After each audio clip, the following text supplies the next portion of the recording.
در ناحیه وسه در خواجگی دهخانی به نام تقیقل این حاصل پخته سال 2022 می باشد. حق نظر مرادوف رهبر این خواجگی امسال در میدان 5 هکتار پخته کوریده از فراوانی حاصل نو با اظهار قناعتمندی گپ میزند، زیرا در پرورش این محصولات همچون اشیاء خام صنعتی در اقتصادیات کشور اهمیت مهم داشته او مبلغ و مهنت زیاد صرف کرده است.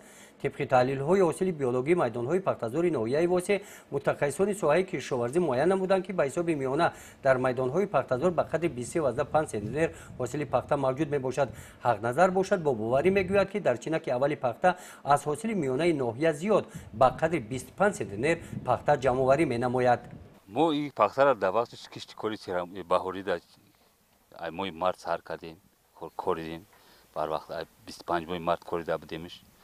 های کارکردی کلتوات اینا تامی چینا قریب 8 بار کلتوات رو زدیم، 3 بار آزادنوکی دادیم، فسفر و مینرالی، بعد پروی ارگانیکی، مودای ارگانیکی.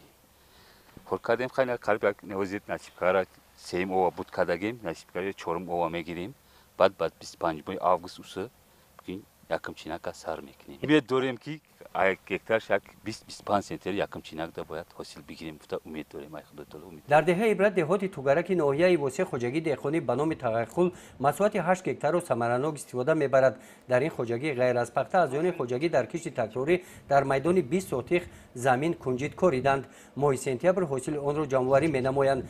در مساحت 1 هکتار دیگر این زمین مکه دون هم حاصل کشت تکراری میباشد.